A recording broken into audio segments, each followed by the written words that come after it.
Saudara terkasih dalam Yesus Kristus, pada hari ini kita berjumpa kembali untuk mendengarkan dan merenungkan firman Tuhan yang menjadi bekal kita dalam kehidupan kita. Oleh karena itu, sebelumnya kita bersatu di dalam doa. Damai sejahtera Allah yang melampaui segala akal dan pikiran, itulah yang memelihara hati dan pikiranmu dalam Kristus Yesus Tuhan. Amin. Firman Tuhan untuk kita pada hari ini diambil dari Galatia 6 ayat 1. Dalam bahasa Batak Angkola dikatakan, Hamu ali akadongan muda terdapat sanga ise membain dosa, akon hamuna say mangulu mangihutkon ton di porbuadiaima, paulakon halahi mangulahi tu dalam nasibkon. Tapi akon mardongan halam bohon dohamu patupahon nasongoni, jana jamot mahamu asu ulang jabat hamu hona pandugaan muse. Dalam bahasa Indonesia, saudara-saudaraku, kalaupun seorang kedapatan melakukan sesuatu pelanggaran, maka kamu yang rohani harus memimpin orang itu ke jalan yang benar dalam roh lemah lembut, sambil menjaga dirimu sendiri supaya kamu jangan kena pencobaan. Demikian firman Tuhan. Saudara terkasih dalam Kristus Yesus, respon kita ketika ada orang yang berbuat salah, bagaimana apa yang harus kita lakukan? Di dalam kebanyakan manusia, yang terjadi adalah menghakiminya ataupun memberikan penghukuman kepada orang yang bersalah tersebut. Dan banyak orang juga yang menjadi menyingkirkan diri dari orang-orang yang diklaim ataupun diberikan label oleh masyarakat adalah orang yang tidak baik. Namun firman ini, Paulus mengingatkan kepada Galatia, ada perbedaan orang yang mengenal firman Allah, yang dekat dengan Tuhan, dengan orang yang tidak mengenal Tuhan. Orang yang dekat dengan Tuhan ketika melihat dan mengetahui ada orang yang berbuat salah, yang dia lakukan adalah mengarahkan orang tersebut agar menjadi bertobat, memberikan sebuah pemahaman yang baru kepada mereka sehingga mengenal Kristus Yesus dan mengubah dirinya. Pada firman Tuhan kali ini diingatkan bagi kita, tugas kita adalah untuk membuat pertobatan bagi orang yang belum mengenal Tuhan, bukan untuk menghukum, bukan untuk menghakimi, dan bukan untuk menjauhkan mereka. Namun ada sikap yang harus kita miliki, di mana ketika kita menobatkan mereka, membuat pemahaman, memberikan pengajaran, membimbing orang-orang yang menjadi jauh daripada Allah, kita harus juga menjaga diri kita.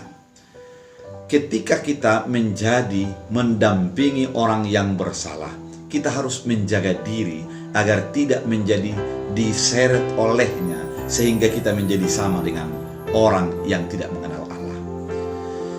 Dengan demikian, di dalam segala kehidupan kita butuhkan sebuah pondasi yang kuat, yaitu firman Allah.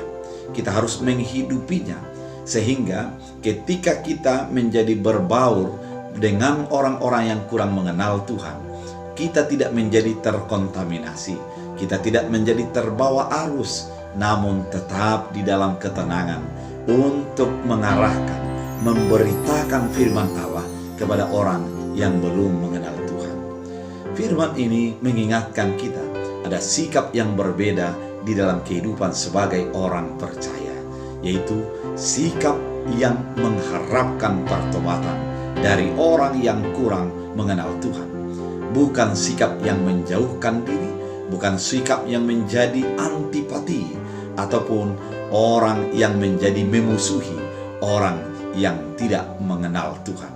Namun sifat kita adalah untuk mengeluarkan mereka dari lumpur dosa, mengarahkan kepada Kristus Yesus. Saudara terkasih dalam Kristus Yesus, mari kita pahami sebagai orang percaya, kehidupan kita adalah kehidupan yang menjadi garam, yang menjadi terang. Garam artinya adalah kehadiran di tengah-tengah kehamparan, kehadiran di tengah-tengah yang membutuhkan rasa. Dan terang adalah kehadiran di tengah-tengah kegelapan. dengan kehadiran terang tersebut, maka orang menjadi melihat terang Kristus Yesus melalui kehadiran kita. Kehadiran kita bukan untuk memusuhi, tapi untuk mengasihi. Kehadiran kita bukan untuk mengintimidasi, namun kehadiran kita adalah untuk menjadi jalan keluar. Oleh karena itu, saudara, kalaupun seorang kedapatan melakukan suatu pelanggaran, maka kamu yang rohani harus memimpin orang itu ke jalan yang benar. Memimpin mereka, mengeluarkan mereka, namun juga menjadi menahan diri, menjadi menguasai diri agar tidak menjadi terkontaminasi dan larut di dalam orang yang berdosa. Oleh karena itu, saudara terkasih dalam Kristus Yesus, mari kita jalankan kehidupan kita untuk menjadi saksi, untuk menjadi memimpin orang agar mengenal Kristus Yesus. Dengan demikian, orang akan semakin banyak percaya dan mengenal Kristus Yesus. Mereka tidak tersingkirkan, namun mereka dikasihi sesuai dengan kasih daripada Kristus Yesus. Kita bersatu dalam doa. Terima kasih Tuhan atas firman yang Engkau nyatakan, mengingatkan kami bahwa kehidupan kami harus adalah kehidupan yang berdampak, kehidupan yang memimpin orang lain agar mereka mengenal kasih karunia Yesus Kristus. Tuhan Yesus yang baik, biarlah firman ini menjadi bagian kehidupan kami. Biarlah firman-Mu menjadi mengarahkan kami untuk menjadi semakin baik. Hamba berdoa agar setiap umat Tuhan yang mendengarkan firman ini, Engkau tuntun, Engkau arahkan, Engkau sembuhkan, dan Engkau memberikan kasih karunia-Mu. Hamba berdoa bagi setiap orang yang berduka, datang kepada mereka, hibur mereka melalui Roh-Mu, sehingga penghiburan sejati terjadi bagi kehidupan mereka. Sembuhkan yang sakit, yang secara umum khusus, yang mengidap penyakit COVID pada saat ini, terinfeksi, terkena penyakit COVID. Engkau sembuhkan mereka, pulihkan mereka, hiburkan mereka, dan kuatkan mereka, bahwa mereka ada di dalam kasih Tuhan dan penyembuhan ada bagi Tuhan. Terima kasih Bapa, biarlah firman-Mu ini menjadi berakar berbuah, bertumbuh bagi hidup kami dalam Kristus Yesus. Amin.